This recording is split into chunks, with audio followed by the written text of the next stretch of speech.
प्यारे बच्चों, मैं चपलक मणिपति आपकी हिंदी सीखिका। आज शुरू करते हैं पाठ भारत की खोज से, कक्षा 8 की। भारत की खोज से पाठ युगों का दौर। इसका तो पहला भाग हम कर चुके थे। आज शुरू करते हैं दूसरा भाग। पहले भाग में हम गुप्त शासन में राष्ट्रीयता, साम्राज्यवाद ये कर चुके थे और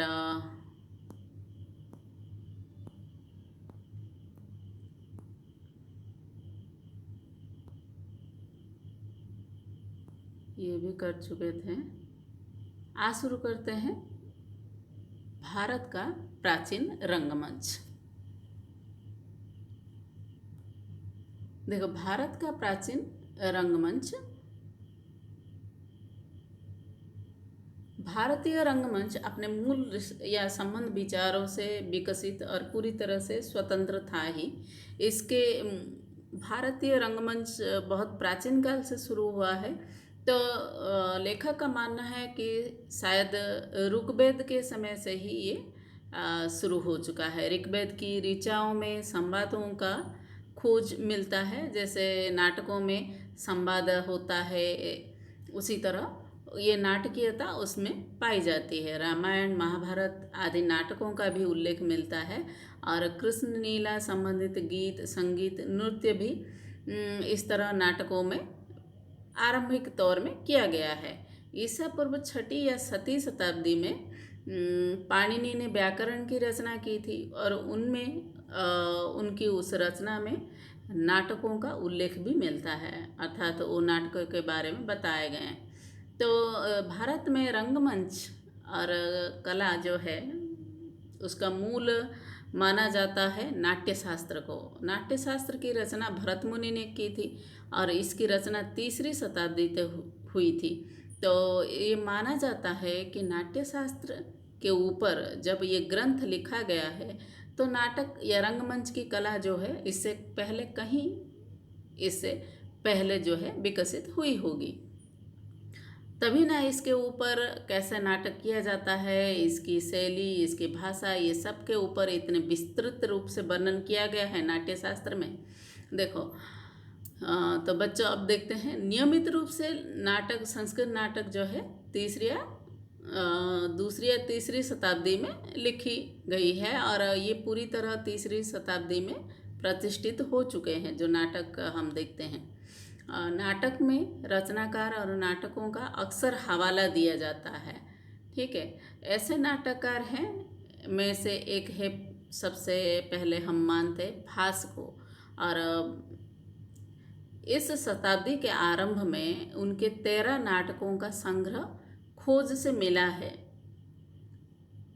नाटककार थे भास। अब और एक प्राचीनतम नाटककार है अश्वघोष। अश्वघोष की नाटक जो है ताड़पत्र पर लिखी गई, उनके कुछ अंश जो है मिल रहे पांडुलिपियों के। और अश्वघोष खुद एक बौद्ध धर्मावलंबी थे, तो उनका बुद्ध चरित जो है बुद्ध की जीवनी पर लिखा गया और ये बहुत प्रसिद्ध हुआ था यह नाटक। ये पहले भारत, चीन और तिब्बत में बहुत लोकप्रिय हुआ था, क्योंकि जहाँ जहाँ बौद्ध धर्म प्रचलित है वहाँ वहाँ बुद्ध की जीवनी के ऊपर यह नाटक काफ़ी प्रचलित था और प्रसिद्ध भी हुआ था। देखो, भारतीय नाटकों के बारे में पहली बार जानकारी हमें 1799 में कालिदास के शकुंतला का सर विलियम जोन्स ने अनुवाद किया और उस अनुवाद के प्रकाशन के बाद ही भारतीय रंगमंच के बारे में, नाटक के बारे में लोग जान पाए। और इस शकुंतला नाटक का कई भाषाओं में अनुवाद हुआ। जर्मन, फ्रेंच, डेनिश और इटालियन आदि भाषाओं में इसका अनुवाद हुआ और गेटे पर इसका प्रभाव पड़ा और शकुंतला की वो बहुत अधिक प्रशंसा किए थे। कालिदास को संस्कृत साहित्य का सबसे बड़ा कवि और नाटककार माना जाता है। ये आप जानते हो, अभी तक संस्कृत साहित्य बोलने से हम कालिदास को बहुत महत्व देते हैं। और कालिदास का समय चंद्रगुप्त द्वितीय अर्थात विक्रमादित्य के समय माना जाता है, जब उनकी राजधानी जो है उज्जैनी, जो आज मध्य प्रदेश में है, शिप्रा नदी के किनारे बसा हुआ शहर है, उज्जैनी था। और उसके दरबार में जो 9 रत्न थे, उन 9 रत्नों में से कालिदास एक थे। और कालिदास के नाटकों में हम देखते हैं कि जीवन के प्रति प्रेम और प्रकृति सौंदर्य का बड़ा भावपूर्ण वर्णन मिलता है। कालिदास की एक लंबी कविता है मेघदूत। मेघदूत के बारे में आप कक्षा 7वीं में पढ़े हो। हिमालय की बेटियां के चैप्टर के लास्ट पेज में आप थोड़ा सा उसके ऊपर आप पढ़े हो कि किस तरह कालिदास मेघदूत में बादल को दूत बनाकर भेजते हैं। ठीक है, तो इसमें एक प्रेमी को बंदी बना दिया जाता है, वो अपनी प्रेयसी के पास बादल को दूत बनाकर संदेश भेजता है।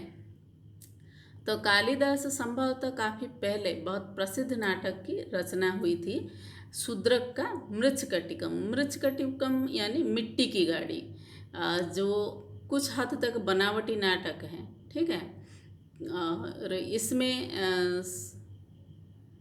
उस समय की मानसिकता और सभ्यता की झांकी भी मिलती है। देखो, 400 के लगभग चंद्रगुप्त द्वितीय के समय यानी कालिदास के समय में ही प्रसिद्ध नाटक लिखा गया था, वो था विशाखा दत्त का मृच्छकटिकम। यह एक राजनीतिक नाटक था। इसमें प्रेम या किसी पौराणिक कथा का आधार नहीं, बल्कि वो वर्तमान आज की स्थिति से काफ़ी मिलता जुलता प्रसंग उसमें था। और राजा हर्ष के समय 7वीं सदी में एक नया साम्राज्य कायम किया, नाटककार भी था। हमें वो खुद राजा हर्षवर्धन के बारे में आपको बताए थे, वो खुद एक कवि और नाटककार भी थे। इससे पहले के चैप्टर में उसके लिखे 3 नाटक मिलते हैं। 7वीं सदी के आसपास भवभूति हुआ। भवभूति जो संस्कृत साहित्य के एक सबसे बड़े चमकते सितारे बताया जाता है, और भारत में वो बहुत लोकप्रिय हुआ है, और कालिदास से ऊपर उनका स्थान माना जाता है। ठीक है, संस्कृत नाटक में एक धारा सदियों तक चली, और 19वीं सदी में नाटकों की संख्या जो है, लिखना जो है, कम हो गया। तो संस्कृत नाटक में हम प्राचीन युग में देखते हैं कि संस्कृत भाषा में ही नाटक लिखे जाते थे, लेकिन संस्कृत भाषा के नाटकों में भी हम देखते हैं कि मिली जुली भाषा है। मिली जुली अर्थात उस समय की लोक प्रचलित या लोक बोली जो प्राकृत भाषा है वही प्रचलित भी है। तो नाटक में हम देखते हैं जो शिक्षित पात्र हैं, जैसे राजा, ये जो उनके मंत्रीगण, ये सब, इनके बारे में ये चरित्र जब बातचीत करते हैं तो शुद्ध संस्कृत भाषा में होता है। लेकिन जो जन समुदाय है, आम लोग और स्त्रियां, इन लोगों की भाषा बोलचाल की प्राकृत भाषा होती थी। साहित्यिक भाषा के नाटक जो है लोकप्रिय कला के बीच समझौता था एक तरह से। तो फिर भी नाटक जो है अक्सर राज दरबारों में किया जाता था, और अभिजात्य लोग अर्थात राज दरबार के लोग यानी समाज के प्रतिष्ठित लोग उसको देखते थे। तो ये एक अभिजात्यवादी कला को प्रस्तुत करते थे। फिर भी क्या था, लोकमंच था आम जनता के लिए, जो भारतीय पुराण की कथाएं, महाकाव्यों को लेकर होती थी। तो ये आम जनता के लिए जो लोकमंच था वो एक क्षेत्र विशेष का होता था, मतलब एक एक एरिया में होता था, और वहाँ की बोलचाल की भाषा उसमें ज़्यादातर प्रयोग में लिया जाता था। और संस्कृत में नाटक जो है पूरे भारत के लिए था, और ये लोकमंच जो है क्षेत्रीय भाषा का था। अब आता है संस्कृत भाषा की जीवंतता और स्थायित्व। तो संस्कृत तो आप जानते हो एक समृद्ध और अद्भुत भाषा है। यह अत्यंत विकसित भाषा है, और फिर भी इसके बावजूद इसका जो व्याकरणिक रूप है इसको काफ़ी सख्ती से पालन किया जाता था। और इसको व्याकरणिक रूप को पाणिनि ने लिखा था। आप जानते हो 2600 वर्ष पहले पाणिनि ने संस्कृत व्याकरण की रचना की थी। तो इसका प्रचार हुआ, संपन्न भरी पूरी भाषा, अलंकृत, ये सब कुछ इतना विकसित होने पर भी संस्कृत साहित्य के पतन के काल में भाषा ने अपनी कुछ शैली और सादगी जो है, अपनापन जो है, धीरे धीरे खो दिया, क्योंकि वो एक बंधी हुई भाषा बनकर रह गई। और सर विलियम जोन्स ने 1784 में कहा था कि संस्कृत भाषा चाहे जितनी भी पुरानी हो, उसकी बनावट तो अद्भुत है ही। यूनानी भाषा के मुकाबले यह अधिक पूर्ण है और लातिनी के मुकाबले अधिक उत्कृष्ट अर्थात बहुत अच्छा है। लेकिन ये दोनों के मुकाबले अधिक परिष्कृत अर्थात अधिक अच्छा, क्लीन, नीट क्लीन जो कहा जाता है, परिष्कृत भाषा है। तो यह दोनों के साथ और ये लातिनी और यूनानी भाषा के साथ काफ़ी मिलती जुलती भी है। और लेखक बताते हैं यह कोई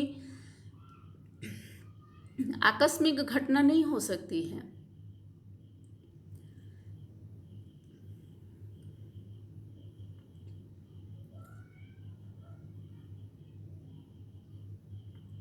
शायद ये सब भाषाएं किसी एक से ही निकली हो, जो अब शायद मौजूद नहीं है, हमें पता नहीं चल रहा है।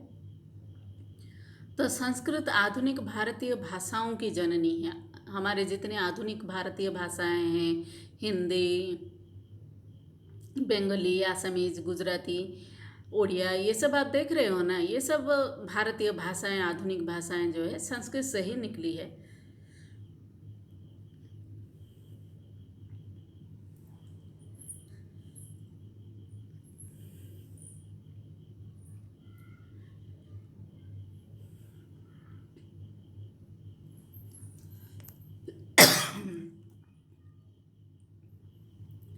और इसके जो आधुनिक भाषाओं के ज़्यादा से ज़्यादा शब्द, शब्दकोश, ये सब कुछ संस्कृत की ही देन है। अब आते हैं दक्षिण पूर्व एशिया में भारतीय उपनिवेश और संस्कृति। ठीक है, दक्षिण पूर्व एशिया में भारतीय उपनिवेश और संस्कृति अर्थात उस समय भारत के लोग व्यापार करने दक्षिण पूर्व एशिया में जाते थे और वहाँ अपनी भाषा, संस्कृति, साहित्य सभी का असर छोड़े थे। देखो, रविंद्रनाथ टैगोर जी ने लिखा है कि मेरे देश को जानने के लिए उस युग की यात्रा करनी होगी। उस भारत ने अपनी आत्मा को पहचान कर अपनी भौतिकी सीमाओं को अतिक्रमण किया है। तो यहाँ रविंद्रनाथ जी टैगोर का लिखा हुआ एक कोट दिया गया है कि अगर उस मेरे भारत को जानना चाहते हो तो उस समय को जानना होगा। उस समय में भारत कितना विकसित था, ये सब जानना होगा। तो हमें भारत एशिया के विभिन्न देशों की यात्रा करते थे, तो भारत के अनेक रूपों ने अपना विस्तार किया। उपनिवेशवाद अर्थात तो विस्तार करना था। तो एक तरह से ये लोग वहाँ व्यापार करने जाते थे और उसी दौरान अपने साथ अपनी भाषा, संस्कृति और अपने रहन सहन, जीवन शैली सब कुछ लेकर चलते थे। तो चौथाई सदी के दौरान दक्षिण पूर्व एशिया के दूर तक फैले क्षेत्र में इतिहास का बहुत प्रकाश डाला गया है। कभी कभी बृहत्तर भारत कहा गया है, यानी एशिया को कभी कभी बहुत बृहत्तर भारत कहा गया है, क्योंकि भारत की बहुत सी कड़ियाँ जो है मिलती है। बाहर से अंतर्विरोध होने के बावजूद सामान्य रूप से बहुत कुछ समानता मिलती है। भारतीय पुस्तकें, अरब की यात्रियों के वृत्तांत अधिक महत्वपूर्ण और चीन से प्राप्त ऐतिहासिक विवरण और पुराने शिलालेख, ताम्रपत्र यानी ताड़ के पत्र, ताम्रपत्र, तांबे के पत्र और जावा और बाली में भारतीय के शोध पर आधारित यानी भारत की सोच विचार पर आधारित उनका समृद्ध साहित्य, ये सब हमें बताते हैं कि भारतीय का वहाँ कितना असर रहा है। वहाँ भारतीयों का महाकाव्य पुराकथाओं का वहाँ भावानुवाद यूनानी लैतिनी स्रोत से कुछ सूचनाएं तो मिलती है, लेकिन ज़्यादातर भारत का असर दिखाई देता है। और वहाँ की विशाल इमारतों में, खंडहरों में, खासकर बाली और जावा द्वीप के अंगकार और बुरोबुदुर में जो इमारतें हैं, वहाँ भी भारतीय संस्कृति का यानी भारत के मंदिर कला, मूर्ति कला का असर दिखाई देता है। तो ईसा की पहली शताब्दी से लगभग 900 ईस्वी तक उपनिवेशीकरण के 4 प्रमुख लहरें दिखाई पड़ती है। इस बीच पूरब की ओर आने वाले लोगों का सिलसिला अवश्य रहा है। ठीक है, पूरब से भी लोग जाते रहे हैं, तो बहुत से लोग जो है भारत से वहाँ जाकर रहने लगे थे। उपनिवेश युद्ध की दृष्टि से महत्वपूर्ण स्थान पर और महत्वपूर्ण मार्ग पर कायम किए जाते थे। तो इन बस्तियों में ज़्यादा से ज़्यादा नामकरण जो है भारतीय नाम के पर ही आधारित था। जैसे बताया गया है, अब कंबोडिया जो है उस समय कंबोज कहलाया था, और जावा तो स्पष्ट रूप से यवद्वीप कहा जाता था, उस टापू का नाम यह था। तो आज भी हम अन्य विशेष का नाम और ज़्यादातर क्या है, खनिज, धातु, उद्योग, इन सब के नाम पर जगह का नाम निर्धारित किया जाता था या नामकरण किया जाता था। तो इससे हम जानते हैं कि इसका असर व्यापार पर ज़्यादा है। ठीक है, व्यापार के असर के कारण ही ये सब बढ़ा है।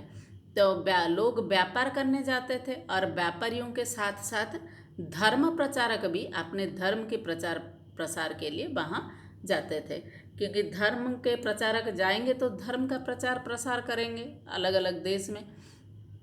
तो इस तरह भारत के सुदूर यानी बहुत दूर पूर्व देश में पहली शताब्दी से ही नियमित समुद्री व्यापार यानी जहाज से व्यापार करने जाना आना ये सब शुरू हो गया था। तो प्राचीन भारत में जहाज बनाने का उद्योग अर्थात एक जो इंडस्ट्री जो है बहुत विकसित उन्नत हो चुका था, अर्थात डेवलप हो चुका था। और भारतीय कई सारे भारतीय बंदरगाहों का भी जिक्र किया गया है। दूसरी शताब्दी तीसरी शताब्दी में दक्षिण भारतीय आंध्र के सिक्के जो है पाए जाते हैं, और जिसमें जहाज का चिन्ह अंकित है। अजंता के चित्रों में भी लंका विजय और हाथियों को जहाज में ले जाते हुए चित्र, ये सब बताते हैं कि हमारा जहाज उद्योग जो है कितना उन्नत था, और जहाज से लोग व्यापार करने दूर देशों में जाते थे। महाद्वीप जैसे बर्मा, श्याम, हिंदी चीन पर चीन का प्रभाव अधिक रहा, और टापुओं पर इन एशियाई देशों पर ज़्यादातर चीन का प्रभाव रहा, लेकिन टापुओं पर मलय द्वीप, जावा द्वीप, बाली द्वीप, ये सब पर ज़्यादातर भारतीय दर्शन और धर्म कला का प्रभाव ज़्यादा रहा। भारतीय उपनिवेश का इतिहास जो है तकरीबन 1300 साल है, क्योंकि ये आरंभ हुआ था ईसा की पहली और दूसरी शताब्दी में, और ये इसका ख़त्म हुआ था 15वीं शताब्दी में। तो इसका समय जो है 13वीं साल माना जाता है। तो विदेशों पर भारतीय कला का प्रभाव, भारतीय सभ्यता का विशेष रूप से दक्षिण पूर्व एशिया के देशों में ज़्यादा प्रभाव रहा है। जैसे जगह पर जैसे चंपा, अंगकर, श्री विजय, भज्जा पहित, और दूसरे स्थान पर संस्कृत के बड़े बड़े अध्ययन केंद्र भी बने थे। तो इस तरह भारतीय प्रभाव इन पर ज़्यादा रहा है। और वहाँ के लोगों का, राजाओं का नाम भी शुद्ध संस्कृत नाम रहता था, और उनके पद पदवियों का नाम भी, समारोह भी और राजकीय समारोह भी भारतीय ढंग से और संस्कृत भाषा से करते थे, और कर्मचारियों के पद पदवियों के जो नाम रहते थे वो भी संस्कृत भाषा की पदवियों के नाम ही रहते थे। थाईलैंड, मालय, ये सब के साथ साथ मुस्लिम रियासत में भी भारतीय नाम चले आते थे। इंडोनेशिया के कई स्थानों में भी भारतीय पुराकथाओं और गाथाओं भरे हुए हैं। जावा और बाली के तो मशहूर नृत्य तक भारत से लिए गए हैं। भारतीय बाली के छोटे से टापू में भारतीय संस्कृति के साथ साथ हम हिंदू धर्म को भी वहाँ देखते हैं। और फिलीपीन के द्वीपों में लेखन शैली जो है वो भारत से ही ली गई है। तो कंबोडिया में वर्णमाला जो है भारत से ली गई है। दक्षिण भारत की वर्णमाला, दक्षिण भारत की जो भाषाएं हैं वहाँ से ही ली गई है। तो बहुत से शब्द थोड़े हेर फेर के बाद संस्कृत के शब्द ही रहे हैं। और फौजदारी यानी जो आपके फौजदारी दीवानी मामले जो है वो भारत के स्मृतिकार मनु के कानून से और बौद्ध कानून के मिला जुला रूप को ही वो आज तक निभा रहे हैं। आधुनिक कानून व्यवस्था में भी उसको लिए हैं। तो भारतीय प्रभाव सबसे अधिक बस्तियों में भी देखने को मिलता है। वहाँ की भव्य वास्तुकला, वहाँ की इमारतें, इन सब में दिखाई देता है।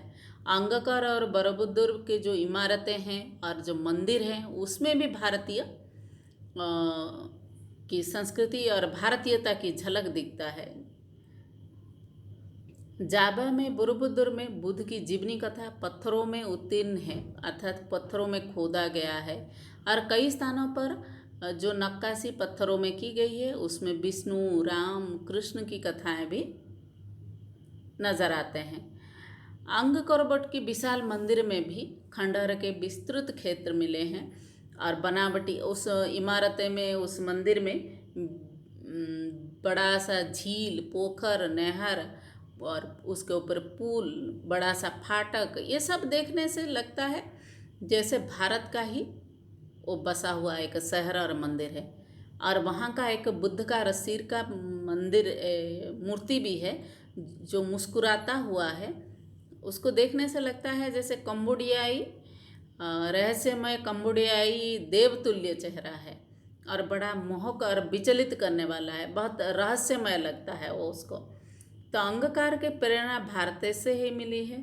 उसका विकास खेर प्रतिभा ने किया है। लेकिन ये सब कुछ भारतीय होने के साथ साथ उनकी खुद की प्रतिभा भी उसमें मिला हुआ है। ऐसा नहीं है कि ये सब कुछ भारत से ही लिए हैं।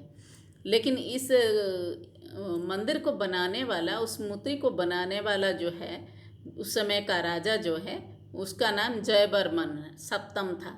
तो जयवर्मन नाम सुनते ही पता चलता है कि ये तो पूरा नाम ही भारतीय है ना। तो भारतीय का असर जो है कितना पड़ा है इन देशों पर, देखो एशियाई, दक्षिण एशियाई देशों पर। तो भारतीय धर्म, दर्शन, कला, सबका असर जो है इनके ऊपर दिखाई देता है। और भारतीय कला जो है हमेशा किस में आधारित रहा? धर्म के ऊपर आधारित रहा।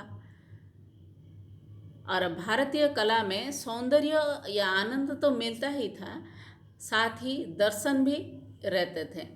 तो यूनानी कला में ज़्यादातर सौंदर्य और आनंद को ही बल दिया जाता था। लेकिन प्राचीन भारतीयों में सौंदर्य से तो उनका ज़्यादा लगाव था ही, और उसमें एक अर्थ, गहरा अर्थ छिपा रहता था। ऐसे सिर्फ हमें खुशी दे या आनंद दे ऐसा ही नहीं, उसमें एक गहरा अर्थ भी छिपा रहता था। तो भारतीय कविता और संगीत में भी, कला में भी कलाकार की उम्मीद और प्रकृति की मनोदशा में तादात्म्य अर्थात तालमेल बनाया जाता था। भारत में विशेषतः मूर्तिकला पर ज़्यादा ध्यान दिया गया, जिस तरह चीन और जापान में चित्रकला पर। तो भारतीय संगीत में भी यूरोपीय संगीत से अलग है भारतीय संगीत, और भारतीय संगीत काफ़ी विकसित संगीत था। तो एशियाई संगीत को भी ये बहुत प्रभावित किया। तो दूसरे देश में भारत की कला पर गढ़ी हुई मूर्तियाँ, धार्मिक मूर्तियाँ, ये सब कुछ हमें दिखता है। मूर्ति पूजा के विरुद्ध होते हुए भी बौद्ध धर्म में बौद्ध की मूर्तियाँ जो है बहुत पाई जाती हैं। तो मथुरा के संग्रहालय में भी बौद्ध शस्त्र की विशाल, शक्तिशाली, प्रभावशाली पत्थर की मूर्ति है। भारतीय कला आरंभिक काल में प्रकृति से भरी हुई थी। प्रकृति को ही ज़्यादा इसमें महत्व दिया गया था। तो चौथी शताब्दी में गुप्त काल के दौरान भारत को, आप जानते हो, गुप्त साम्राज्य के समय को भारत का स्वर्ण युग कहा जाता है। उसी समय अजंता की गुफाएं जो है बनाई गई थी और उनमें जो चित्र है बनाए गए थे।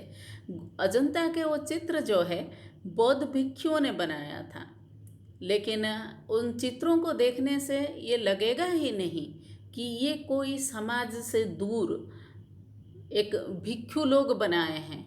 इसमें, इन चित्रों में सभी चित्र के अलावा स्त्रियों के चित्र भी हैं। सुंदर स्त्रियां, राजकुमारियां, गायिकाएं, नर्तकी, श्रृंगार करती हुई, शोभा यात्रा में जाती हुई, ये सब स्त्रियों का वर्णन है। तो ये सब देखने से नहीं लगता है कि जैसे कोई भिक्षु जो समाज से दूर है, घर से दूर है, वही व्यक्ति बनाए हैं।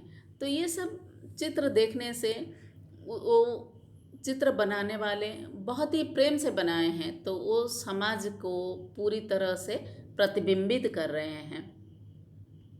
तो 7वीं और 8वीं शताब्दियों में ठोस चट्टानों को काटकर ये जो अजंता एलोरा की गुफाएं बनाई गई थी और उसमें जो कैलाश का विशाल मंदिर है, वो देखने से पता चलता है कि इसके ऊपर पहले कैसे कल्पना की गई होगी, फिर उसको हकीकत में कैसे उतारा गया होगा। एलिफेंटा की गुफाएं, जो लोग मुंबई घूमने गए होंगे वो एलिफेंटा भी गए होंगे, देखे होंगे। तो एलिफेंटा की गुफाएं, अजंता की गुफाएं, इन सब मूर्तियों में मिला जुला रूप देखा जाता है। ये देखो, ये इमारत दिख रहा है महाबलीपुरम का, ठीक है। एलिफेंटा के गुफाएं में नटराज शिव का मूर्ति और महाबलीपुरम का जो मूर्ति उस समय ही एक साथ बनाया गया था। एलिफेंटा की वो मूर्तियाँ, वो सब कुछ एक ही समय में बनाया गया था। ब्रिटिश संग्रहालय में नटराज शिव की मूर्ति है, जो एफसीन ने लिखा है कि विशाल लयात्मकता कला की वो विराट युग को आह्वान करती है। वो इतना सुंदर और इतना विराट मूर्ति है। तो इससे पता चलता है कि वो जाति कितना विकसित जाति रहा होगा। जाबा के बोरोबुद्दर में बौद्ध मंदिर का बौद्ध मूर्ति का एक सिर जो है कॉफन गया और गिफ्ट के ले जाया गया है। तो रूपगत सौंदर्य के दृष्टि से यह सिर बहुत सुंदर है। वो जो सिर्फ सिर का ही मूर्ति है, तो वो शुद्ध आत्मा को उद्घाटित करती है और वो सिर देखने में ऐसा लगता है जैसे किसी दर्पण को ही प्रतिबिंबित किया गया हो। वो चेहरा देखने से ऐसा लगता है जिसमें समुद्र की तरह गहरी है और शांत भी है और आकाश की जैसे स्वच्छता है और इंसान पहुंच से बहुत जैसे बहुत ऊपर ही है। इससे मूर्तिमान था वो सिर, इतना सुंदर था। ठीक है बच्चों, धन्यवाद। यहाँ तक आज करते हैं। अगले कक्षा में दूसरा पार्ट।